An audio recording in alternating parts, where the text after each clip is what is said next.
we have to take a step and not backslide. Mm. And that discomfort that we experience in getting there can kind of purify us of something, like wring out something out of us as we climb up. And I think the death of one's parent is one of these rites of passage in life, is a stage of passage where this is when you ask me how I felt. One thing that I felt, the things that I'm feeling most profoundly are relief from my mother. I feel good about what I can do for her here. But I also feel like for myself, it's like the world is speaking to me, right? Mm. And saying, you can't go back to having a mother. That is over. It's gone forever. Mm. And, are you ready for that? Are you prepared for that? And don't you understand that you're not far down the line, that this is how this world works? Mm. And it's sobering. But when you've been practicing bhakti for years, it's sobering, and that sobering can feel a little uncomfortable, but it also um, makes you feel like, okay, it's what needs to grow in me is growing, Mm. so that I can walk this path, and I can that this isn't just theory, and that I can let go and uh, transcend. Om Namo Bhagavate Vasudevaya. Om Namo Bhagavate Vasudevaya. Om Namo Bhagavate Vasudevaya.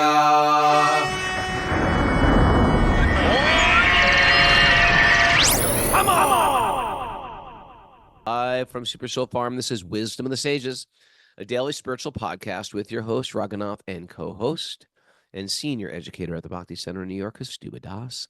Welcome to the show. This is episode 1482. Today is December 3rd, 2024. Sitting at the farm, it's getting colder out. The birds are cold. Mara's cold. Got a fire going. We're still a little cold. Kaustubha, how are you doing? Your mother passed away today.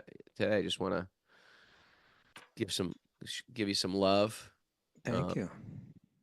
I know since you were a brahmachari, you've been sort of like in your own spiritual world, but how are you feeling today? How I have mixed feelings. It's not that I wasn't expecting the news. I was expecting the news anytime.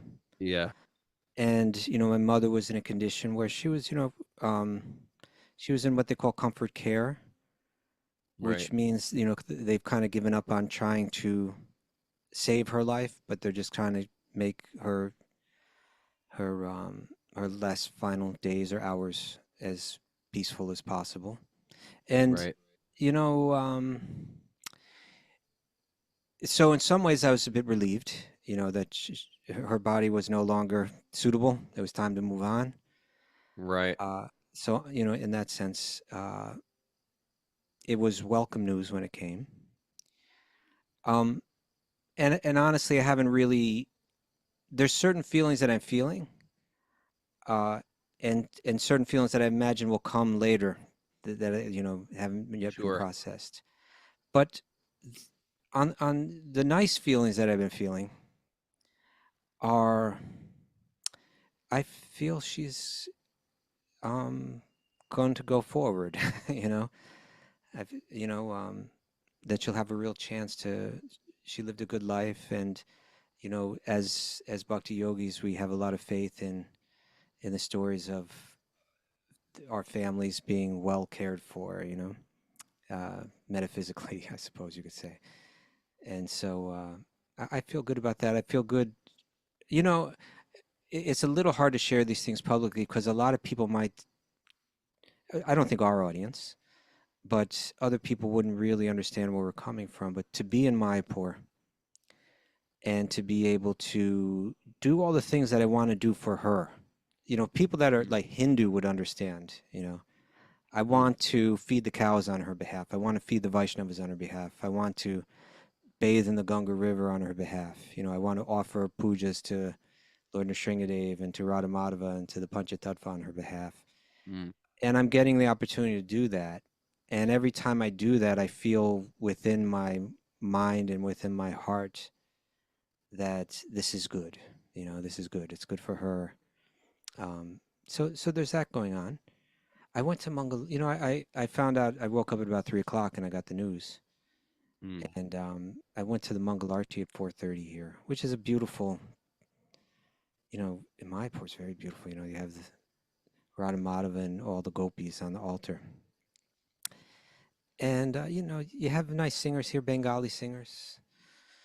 Not fancy, but they're leading kirtan, and I said, I just want to sing and chant the mantra for my mother, Mm. on her behalf.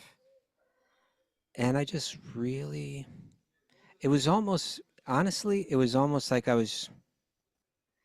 it almost took kirtan to a new level for me. It was like, it was very simple and it was very deep, and I just sang with my whole heart, and it felt very good. And so it's almost like all the little things that I would do normally, I do for her. I'm going to circumambulate Tulsi and offer water to Tulsi, on her behalf. I'm going to, Mm. at each step, the things that I do normally, things that I even do daily, I was doing them on some other level.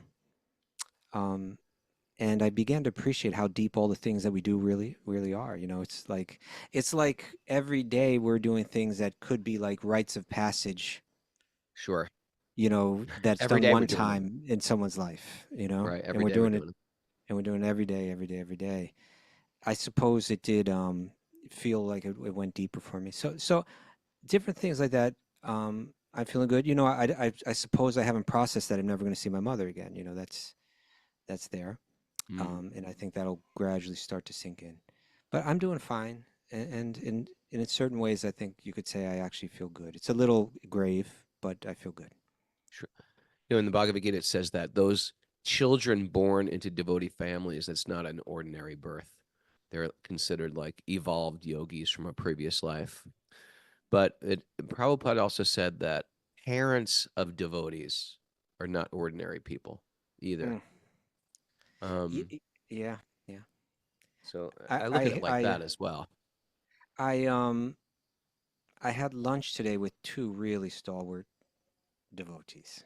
Two real stalwart Vaishnavas, Hari Sari Prabhu and Sita Ooh. Devi.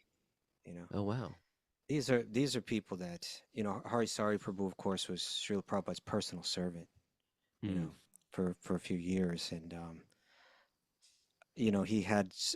he had not only did he have a unique, rare experience, to be right in Srila Prabhupada's presence completely, but it's always seemed to me, and you can share if you feel the same way, but that like he had a special appreciation for it. Mm. He had a great faith and he had a special appreciation. He wrote a diary he kept a diary during that time and he published those diaries. Mm. They're really, really nice reading. And so he was over, and his wife Sita is just, boy, she's also very special. A big fan of the show. She listens, every day. Really? And we talked, for hours, and it was really nice. And they shared about their experiences with their parents. And Huh. then they started sharing stories about different devotees and the experiences, the amazing experiences that the parents of devotees had upon their death. And there's some really interesting ones. There's one where the devotee was in the hospital room. I think it was a hospital room anyway, in at the deathbed Mm. of their parent, and the parent said, "Oh, this is amazing! Like you've brought him," and they're like, "Who? What do you mean? No, he's here. Who's here? Your guru, your Srila Prabhupada. You Wow. don't see him? You don't see him? He's right at the end of the bed." And like, no, we don't see him. You see him? They're like, yeah, I see him. What's he doing? He's smiling. It's like, what? you know, um, and there's some other like pretty amazing Wow. stories. But That would be very yeah, interesting. yeah, it Confirmation of was. that. Yeah. They're really special. We talked a lot, so it was a really nice. It was really nice for me to have them over today. Mm. Well, I'm sorry sorry and happy. I think it's very auspicious. And I'm here for you. Oh, thank you. You need me, I'm here for you. Okay. Just saying. Little you, huh? You got to call me. You need someone to cry to. I'm here. I'm here, buddy. Thank Just you call very me up. You much. put it on FaceTime too. Let me hear you. Look me right in the eye. Mm. Comfort you. Let's give him a big hug when we see him, Mara. Let's just hug this guy. uh, it's Shall we keep this moving? Cyber Tuesday today. I'm booking all my flights today. It's like cyber. It's like Black Flight Tuesday. They call it. I think something like that is the day Oh, to everybody's going back book from your air. Thanksgiving. No, is the day to book your airline tickets. Oh, Tuesdays are usually a good day, right? Tuesdays are good day, but I think today is the day to book flights anywhere. Okay. All right, Miss Mayor, what's up? What's going on in announcement world? Have you checked out our Sage community platform? Yeah, I have. If Wisdom of the Sages, Oh, I get it. You're being spontaneous. Go ahead. if Wisdom of the Sages has been helpful in your life and you'd like to contribute to our work, log on to wisdomofthesages.com and become a supporting member of our Sage community platform. Great. For a minimum $5 monthly contribution or a maximum donation of whatever your heart desires, $6,000. you get access to a wide range of live and archived classes, community chat, merchandise, and much, much more. Log on to wisdomofthesages.com today. hey, I had one more thing to say, Rona. Tell me. So I posted something on social media Yeah. and got so many, got a flood of. I want to talk about that too. Go ahead. Okay. You talk first.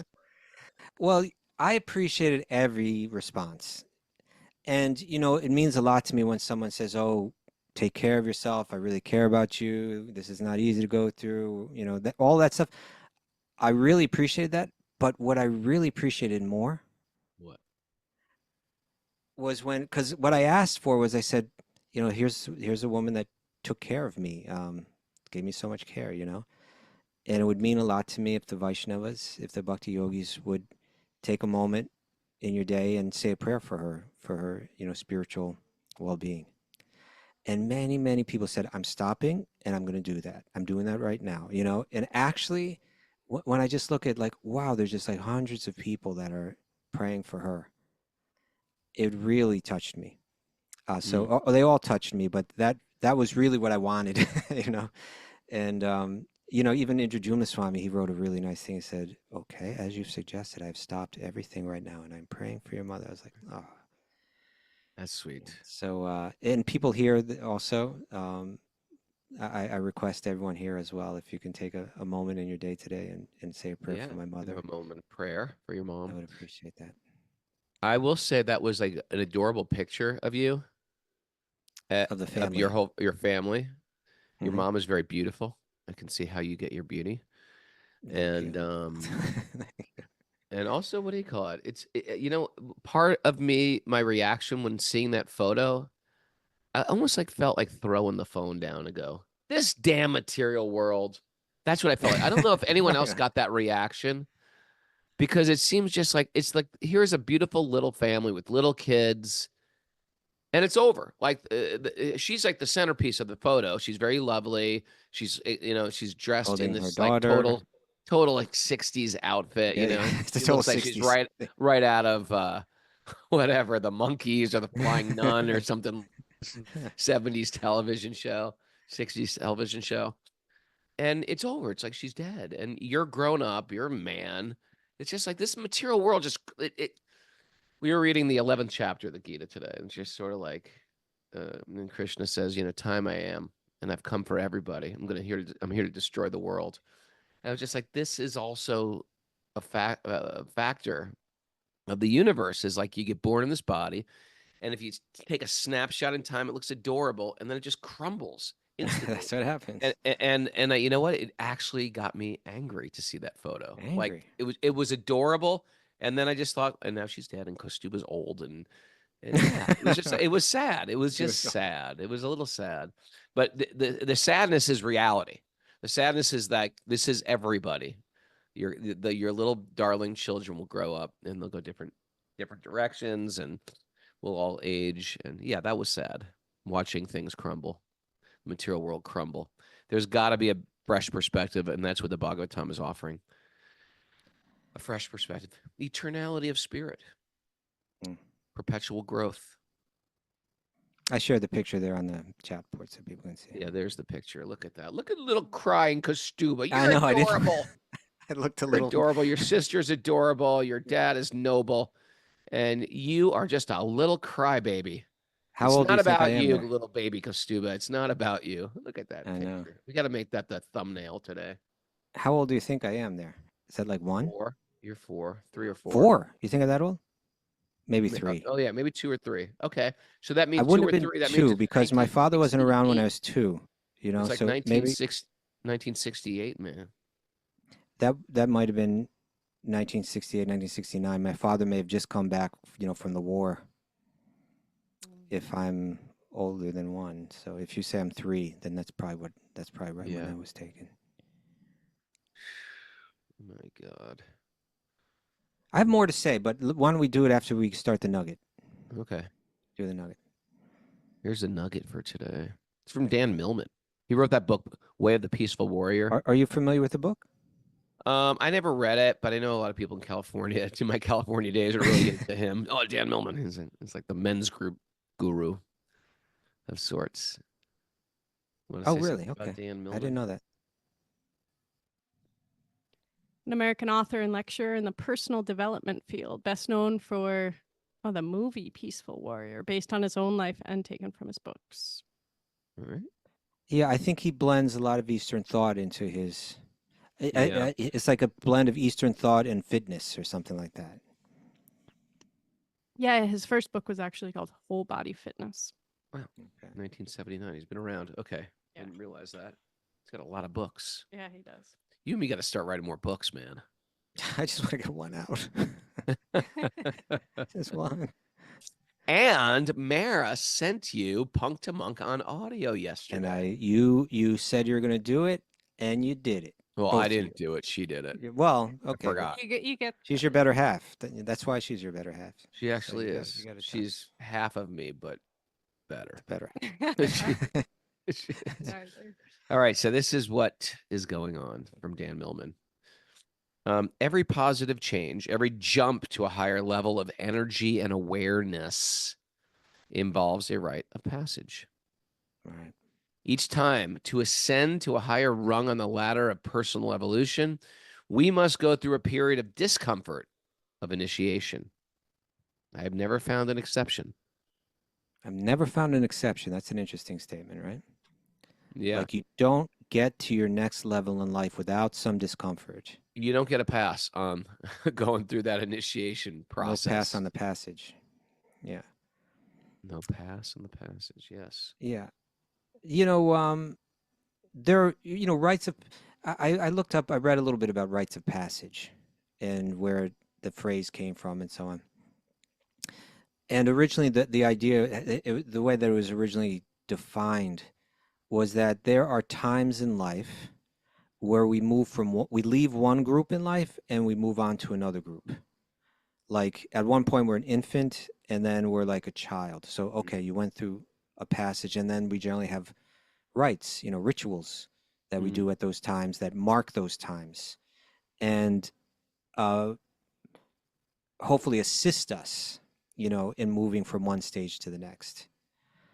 And, you know, then you go from that to young adult and then you become an adult and then you become like a married person. You know, you're just moving from different groups step by step. And, you know, all cultures have those rites to perform. And, you know, certainly the Bhakti yoga culture, the Vedic culture is just loaded with that kind of stuff. Very thoughtful kind of rites to perform. You know, you look at anything, you look at a wedding, the wedding rites and the kind of, again, Throwing that bouquet over your head. What right is that? I was Who came thinking up of with the that Vedic one? I was thinking of the Vedic wedding, but What's the one where you put the garter on the leg? Where is that from? where does Who that came come up with from? that rites of how does that work in the wedding, American wedding? Someone who puts that I think the groom They takes take it off, right? Yeah. the groom takes the garter off in front of everybody. What do they Yeah. do? It's like, what the hell? What What's that all about? Mostly, I don't That's a think they weird do one. that. I've catered a lot of weddings, so I've been to many, many weddings, like more than most people probably. And I think I've only seen it maybe once that I've actually seen that happen. What did they do with the thing when they're? Did they give it to someone or something? Or Fling it. And then everybody gets drunk and dances with the bride. What but in any the? It's oh my God. All right, come on. yeah. What So are you saying? you have these rites of passage, and it- I think what he's saying here too is just as we go from one group to another, as we shift from one stage to another, there's generally some discomfort involved. There's generally some pain, or there's some there's going to be some tension in through the transition. And I like that he's talking about like a ladder of personal evolution, because it's not like we're just meant to go through these different groups and not grow as a person. Yeah. And that's really when it comes to bhakti practice, I feel that we should all kind of have a strategy in life of where we want to be by the end, you know? Mm. And that means, like a peaceful, even-minded person that sees the soul in every living being, right? That feels compassion, that's kind, and that has learned to detach themselves from material things, so that they can bring their complete focus to the spiritual side of life.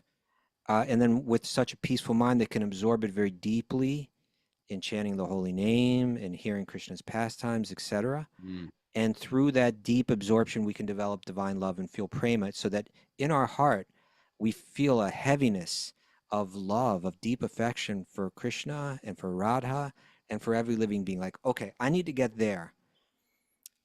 And I need, before I leave this body, Mm.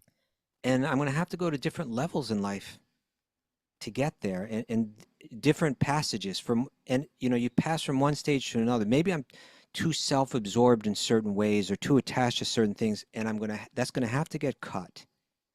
And when it gets cut, there's going to be some discomfort. And then I have to pass through that next stage and never reach back. We need to know I'm in the next stage. Just like a married man knows, okay, I'm married to one woman now. There's no going back and trying to get involved with other ones. Right. It's like, we have to take a step and not backslide. Mm.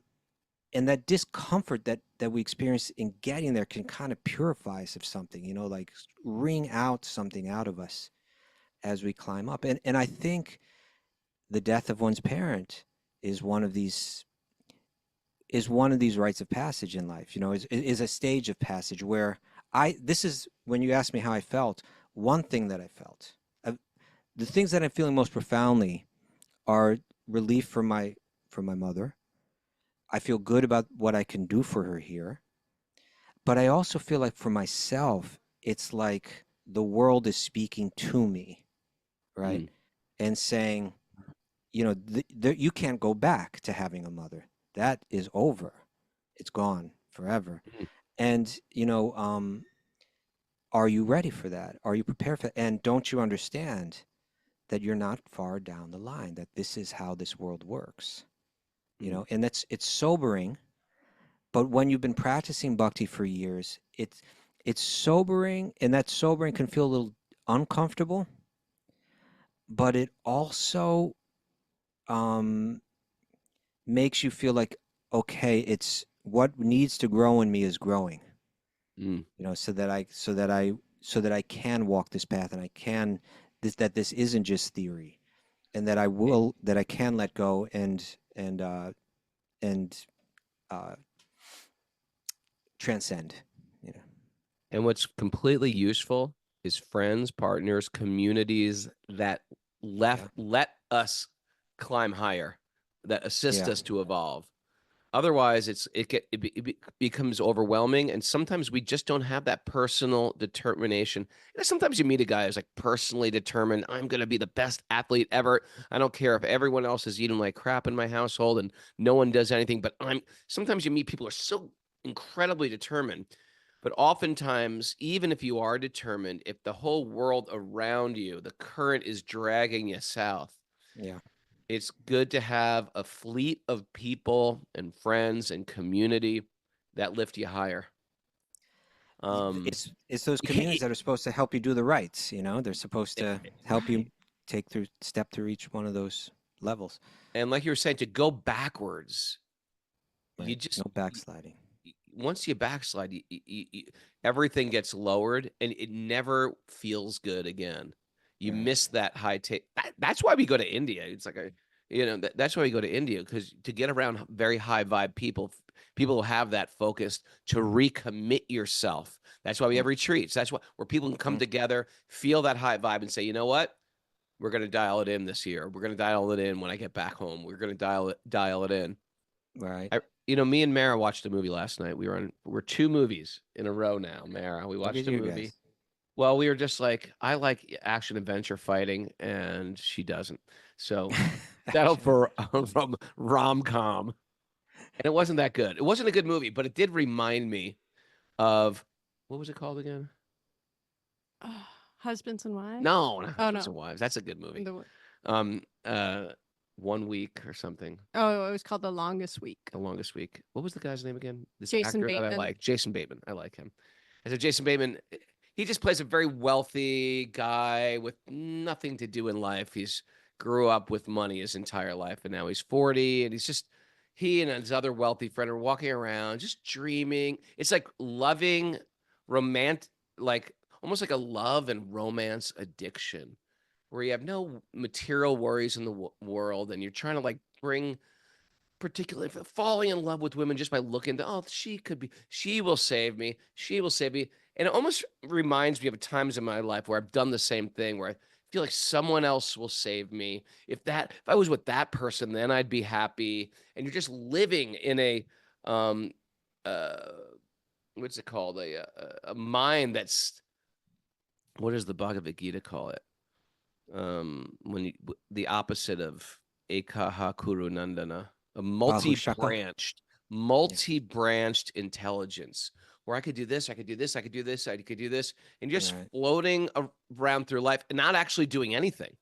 You're not actually doing anything, and it becomes sad. Our lives become sad, and our happiness becomes dependent on some other person who's going to make you whole. That will never make you whole. Right.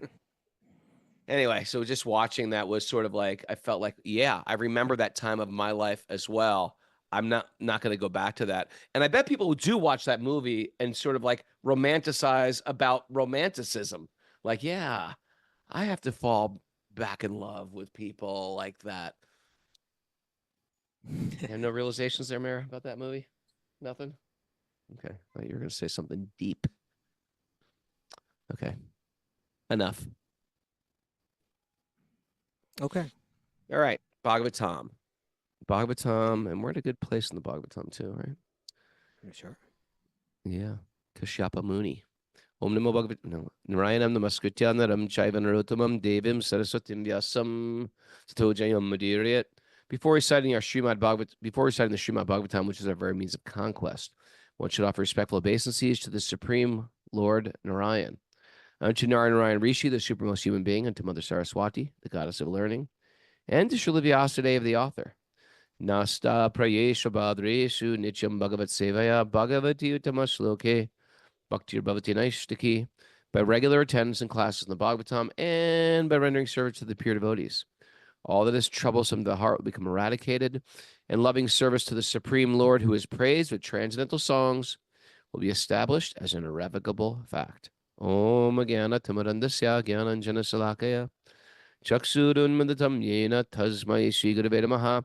I was born in the darkness of ignorance. My teachers are opening my eyes with the torchlight of knowledge. I offer my obeisances at their lotus feet. Reading from the Srimad Bhagavatam. Canto 8, chapter 16, text 18. Before you hit that, hit it. Justine shared something here. Yeah. Justine Stromboli. Stromboli G in Vermont. What's going on with her? What did she say? She says, I think our American culture generally lacks meaningful ceremonies to mark these significant rites of passage. Many ceremonies in the U.S. that should be sacred have been hijacked by capitalism and become more of a display of materialism and less deep, less connected, less meaningful. I think there's truth in that. I think there's truth in that. Are you kidding? Like weddings are just like what kind of paper do you want your, they give you a little menu or something at a wedding. Mayor, tell me, you know this. This is where this is your specialty. Invitations are all about the quality of the paper, what kind of silverware in place, right? What is it's everything, every single choice. It's like just so expensive and so materialistic, really. Like how many glasses do you want? Are you gonna have a full bar for the whole thing? You know what I mean? Of like spend a third of that money doing therapy for any trauma you might have had as a child that's going to wreck that marriage. How about that? And often, the saddest thing was I would often talk to brides and grooms and they would be like, oh, we'd rather have a like more casual wedding. We just sort of want to have a get together to celebrate. But, my parents or her parents or my grandmother thinks it's only proper if we have it, a plated dinner of this way, And so much attention on the putting on of the event and so little attention to the meaning of the event. Yeah, sure. Exactly. And it's always sort of like you're some prince and princess. They almost like you're acting out some type of royal wedding, but a cheap royal wedding. I mean, I suppose that happens in cordially invite you to the. But in the Indian weddings, it's kind of like there's a whole series of important things that are said, as it's led by the priest. Let's not kid ourselves. Indian weddings are like that too. That's what I just said. No, they're significant, but they're also steeped in materialism. Yeah, that's what I said first. But I'm saying, but the saving grace is that built into the rites are so many meaningful kind of statements, Sure. Yeah, there's something I wanted to say about what you said, but I just forgot it. Anyway, it's okay. I'm sure Indian weddings are very much co-opted by Americanism and materialism. This is what I was thinking, Raghunath. Because like even though I wasn't like I'm not with my mother, and I'm not performing the rites that I would especially if she was here. But I was at the Ganges River today. How many thousands upon thousands upon thousands upon thousands of people have come to the Ganges River to perform the final rites for their parents, and how thoughtful, there's a gravity to it, that when you look at that river flowing and you have faith in that river's spiritual potency, but you also kind of like, it's like you're beyond time and I'm not, when I'm sitting by that river and it's flowing, this is eternal spiritual energy that has like that over the course of so many centuries, really eternally, according to our faith, but people have come and felt pain, felt that pain of separation, and with tears in their eyes, said the prayers that they have to say to help the truth sink in such a way where their heart is satisfied and their mind lets go of what it has to let go of. And that powerful river is like beyond all that, but like taking us through it, just being by that river was like very meaningful and satisfying, okay, next stage, the life is moving and you can't hold it. You'll never be able to hold it. So learn to flow with it. Learn to flow with it. It's India's powerful, India's powerful. It's got this beauty. It's got this fun stuff. It's got joy. And then all of a sudden, it's sort of like there's a kirtan coming down the street, and you're like, oh, nice. And they're carrying a body, and they're singing joyfully as they carry the body, and then they burn the body, which is something in America we like to clean things up, zip them up, and put them away so you don't see anything. But to watch a body burn, there's some closure there. Oh, yeah. You know what I mean? Oh, a major. You were like, oh, I get it. I was just putting lipstick on these lips, and now the body's burning. Or I was just combing the hair, or now that you see your hair burn. Do you do these things for people? You don't put lipstick on people. I'm just saying you put it on your own face or someone else's face. Right. You know what I mean. Mara, tell me what's going on over there. Okay. Yeah, India's powerful, and it's got this gravity to it where I think what you said is right. Like we try to clean up. We don't want to go to that graves place of contemplation. Mm. And our funerals are kind of, I really haven't been to any in America, but from what I hear, they're miserable. Funerals? Yeah. Well, it's all the lamentation without this, Without perhaps. I the don't know, maybe hope. Christian Yeah. ones are a little better, but Yeah. without this deep understanding that the life is eternal and you don't die. I mean, I think everyone says, well, he's going to go to heaven. We're hoping they'll go to Right. heaven. I'm like in a Judeo-Christian one, but in our culture, this Vedic culture, you think like he never died. I mean, that is pounded through the head that dad doesn't die. It's just a change of bodies. So it does reframe it a little bit. It does give you a little bit of it's a softer blow. And in the same way, we don't romanticize birth that much either. We just said, yep, it's birth. It's you're born into this world again. The child's coming from somewhere else. They're in an uncomfortable situation in the womb. We we have all these very romanticized being in the womb, and then the birth is coming out, the baby's crying, and it's a softer blow, I think, of death, and it's a less romanticized birth as well. Yeah, we got to feel something. We can't run from it. We shouldn't hide from it. We should feel it. And when you watch a body burn, you're going to feel it, Feel it. Yeah. Feel that discomfort that our nugget was talking about. Take one step up, one rung up the ladder. Yeah. In our conviction, in our detachment, and then no backsliding. All right, you ready? Assist me to climb the ladder. One step at a time, huh? I'll jump some steps if I have to. Okay. Ready to jump up. Sukadeva Goswami continued, when Kashyapa Muni was thus requested by Aditi, he slightly smiled. Which verse are you reading? 18. 18, okay. Oh, we're on 16, Mara. No. Oh, no, we're on 18. Alas, he said, how powerful is the illusory energy of Lord Vishnu, by which the entire world is bound by affection for children. Mm-hmm. Yeah, we are. Oh, read 19 and read the commentary 19. What is the material body made up of 5 elements? Kashyapa Muni is saying. It is different from the spirit soul. Indeed, the spirit soul is completely different from the material elements from which the body is made. But because of bodily attachment, one is regarded as husband or son. These illusory relationships are caused by misunderstanding. I tell you again and again, I have to tell myself, these aren't my children. This isn't my body. This isn't my face. None of this is actually me. We've come What you're together. saying, what you're saying right now is what I was feeling this morning, right? It's like we do these rituals daily. We go through rites of passage like every day. On a regular basis. I mean, we read the Bhagavad Gita this morning. You know what I mean? We did a puja this morning. That's our morning ritual to remind ourselves that we're part of something bigger, that we've come together for a few moments in time. And then we split up randomly. And our only real connection is with Lord Vishnu.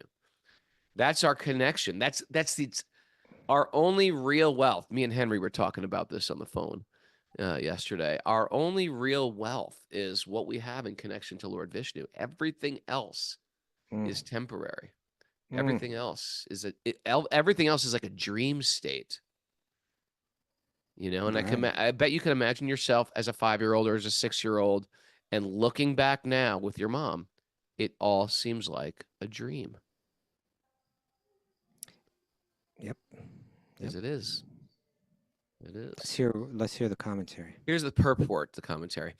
The spirit soul, the Atma or the Jiva, is certainly different from the body, which is a combination of 5 material elements. This is a simple fact, but it is not understood unless one is spiritually educated. I wish everybody understood this. It's such a simple, I mean, it's enough. Join our religion just for this alone. You know what I mean? Yes.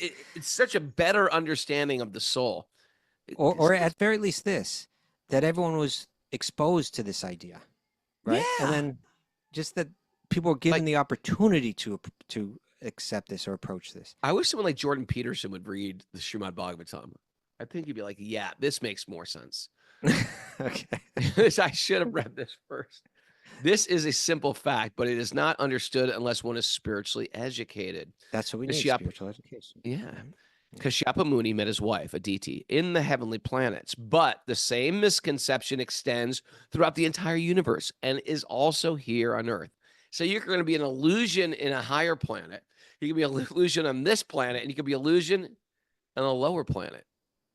There are different grades of living entities, but all of them are more or less under the impression of the bodily conception of life. I am this body. Huh? In other words, all living entities in the material world are more or less devoid of spiritual education. The Vedic civilization, however, is based on spiritual education, and spiritual education is the basis on which Bhagavad Gita was spoken to Arjuna. In the beginning of the Bhagavad Gita, Krishna instructed Arjuna to understand that the spirit soul is different from the body. We He got says- Karuna here. Is Karuna here? He's He's here. We don't see her.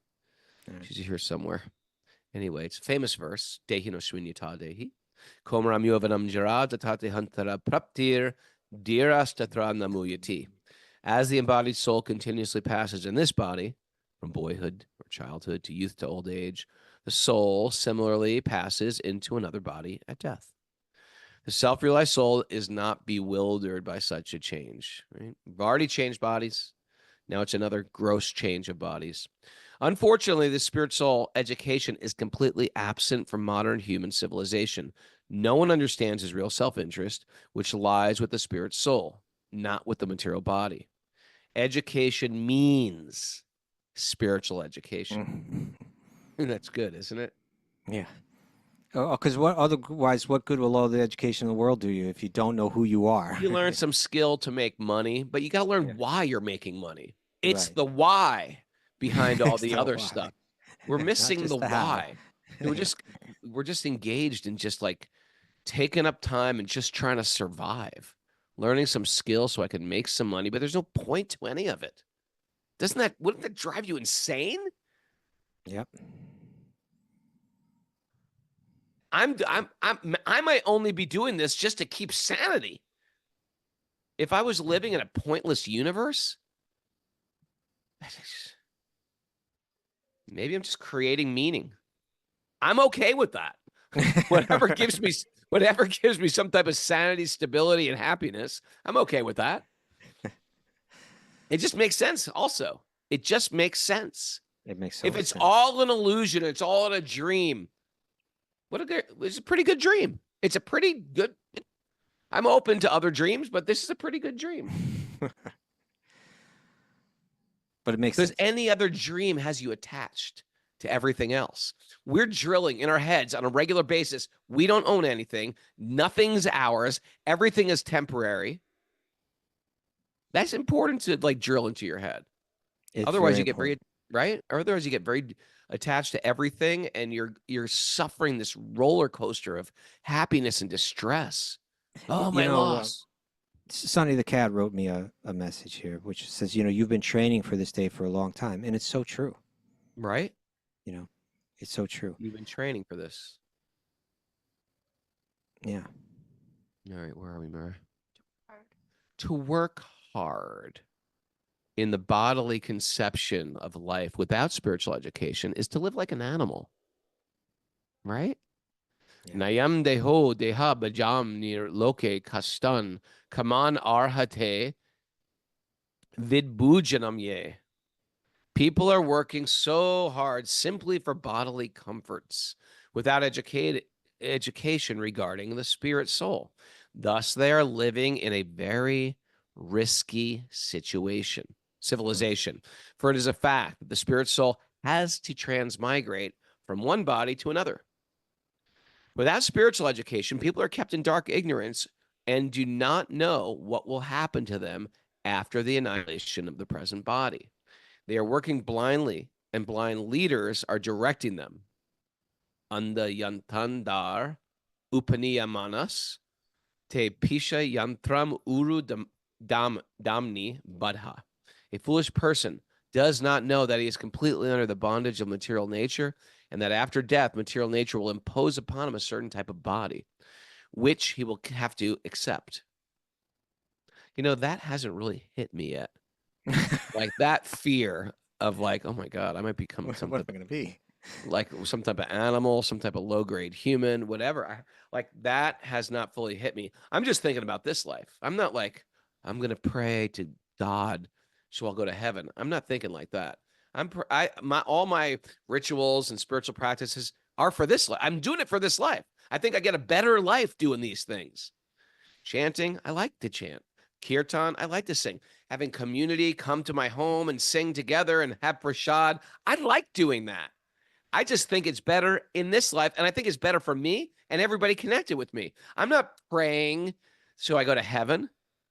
But if all that afterlife stuff is true, oh my God, come back as like some animal living outside, like in a upstate New York winter, where you just sort of get weak and you can't walk anymore. Then other animals start to eat your body. Does anybody think about this? That'd be tough. That'd be tough. What's that? He does not know that although his present body may be very important man, he may next get a body of an animal or a tree. Oh, I'd hate that. Imagine being a tree. Okay. It's horrible. Standing here. I want to run and jump and play. I wonder if they care being a tree or if they're in so much illusion. I think it's a very dull state of awareness. Consciousness. Yeah. Oh, I don't know. I mean, it's all Well, relative. that's according to a lot of what no, I'm just saying, yeah, but you're dull. I'm just saying we're dull also, and we're in so much Maya. We think, well, I have so much life. Look, I can jump. I'm an athlete. I can do a chin up or a muscle up. Who cares that you can muscle up? There's people that can levitate, right? So we're dull too with our very limited actions, but not as dull. Not as dull. But the tree's probably thinking, oh, look at all my freedom. Oh, this is great. Right, oh, here comes that damn woodpecker.